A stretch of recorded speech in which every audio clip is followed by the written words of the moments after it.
The past couple of years have been a little tumultuous for the creative directors in the luxury fashion space, and we have seen multiple big fashion houses changing their creative directors. And today we're going to be looking at two houses which kind of picked exciting and interesting new directors to lead these houses into their next era. And I'm honestly really excited to dive into this. But before we dive into all that, hey guys, my name's Caleb. I post luxury and lifestyle related content when you ask every Wednesday, Friday, and Saturday. So if that's something you're into, make sure to hit the subscribe button down below. And for extra perks and access, consider joining our membership. It's a ton of fun. Now, today we're going to be looking at two houses, Valentino and Bulgari, both storied Italian houses that have been around for quite a while. Well, Valentino since the 60s, but these houses, you guys, have just come leaps and bounds in the last few years. So I'm kind of interested and a little curious as to why they're changing things up with new creative directors. Now, granted, Bulgari, they've made this as a new position for their creative director, but Valentino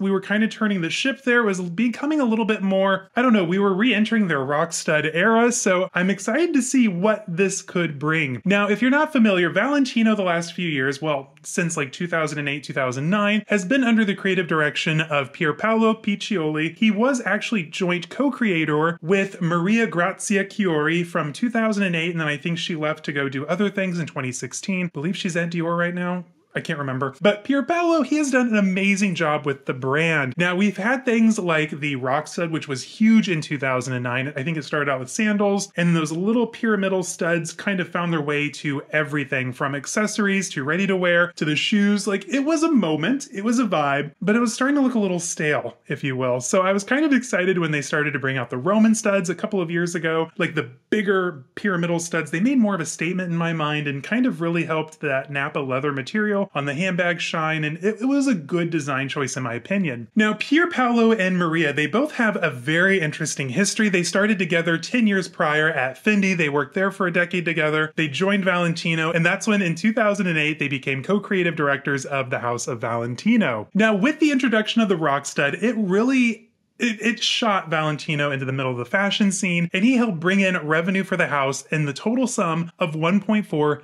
billion euros in 2022. To put that into perspective, you guys, Gucci in 2022 brought in 9.9 billion. So even though 1.4 billion is a lot of money, it's kind of small for being a major player in the fashion space. Speaking of revenue and things like that, Sabato de Sarno recently took over Gucci from Alessandro Michele, and shareholders are a little, I think they're feeling the heat because his sexy, sleek revamp of Gucci hasn't really taken off in the way we were hoping for. You know, quiet luxury last year was on the tip of all of our tongues, myself included, and I think he was kind of using that to help kind of guide Gucci away from that geek chic aesthetic that Alessandro Michele brought to the brand, and not necessarily like a sexy Tom Ford era again, because we could never successfully repeat that. He was trying to do his own thing with the brand, and in my opinion, I like a lot of what he's doing. But for more information on that, check out one of my previous videos on the new Gucci look and what de Sarno has brought to the house. It's pretty exciting. Now, the reason I'm speaking about Gucci so much, if you haven't heard, I'm a little late to the game, but maybe you are too. Alessandro Michele has now been named new creative director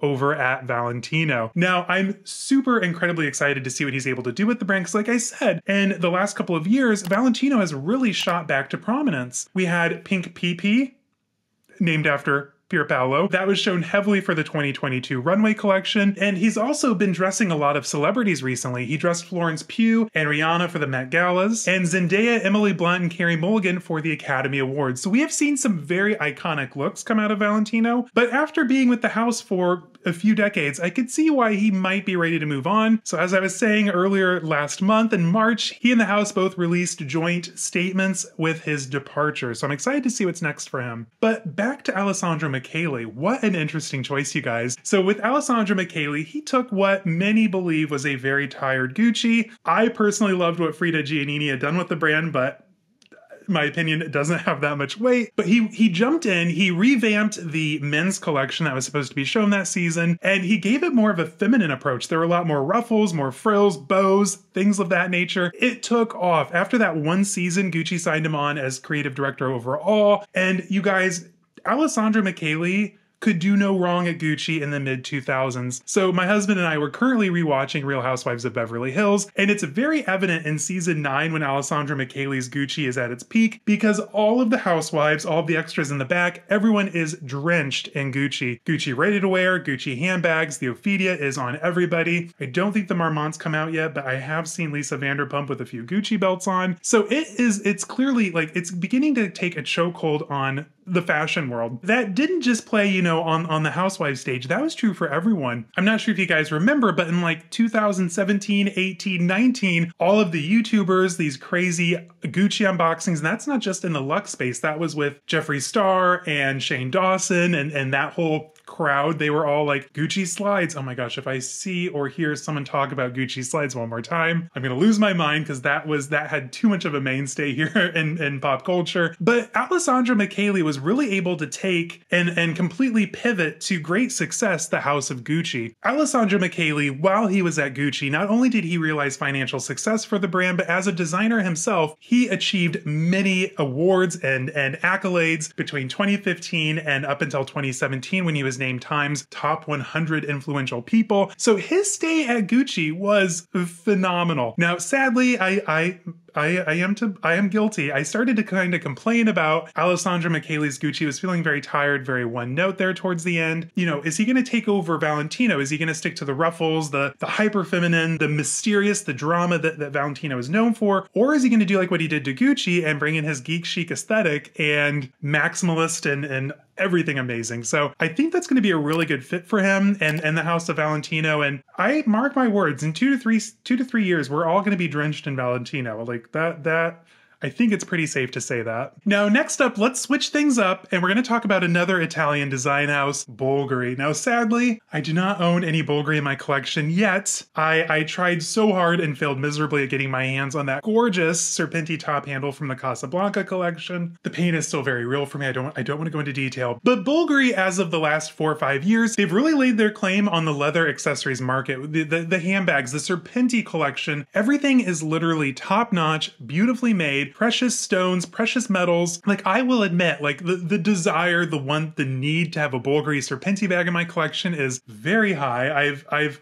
since kind of pushed it off my wish list just because, you know, I'm concentrating on my Hermes journey. But what I'm really excited about, for the first time ever, they have made a creative director of leather accessories. And this is the first time that the house has had such a title. And I think it's interesting that Bulgari, of all the jewelry houses who have tried to make a leather accessories segment for their brand, has been so successful at it. Like, look, Tiffany's has one, Cartier has had one for years, and none of them have quite realized the success that the Bulgari collections have brought in. I think that's especially evident over in Great Britain. A lot of our, you know, like Romina Rose May, they have beautiful, beautiful Bulgari bags. You know, I don't think, you know, sadly, I don't think it's really taken off as well here in the States, but I'm excited to see what a new creative director can bring to the brand. And that is where we're going to start talking about Mary Katrantzou. And if you're not familiar with her, she's a Greek-born fashion designer. Her mother was actually an interior designer. Her father was a textile engineer, and she actually studied in architecture in college, which is very evident in her work now. Her first runway in 2008 was literally so iconic. She opened for London Fashion Week. That first collection, you guys, was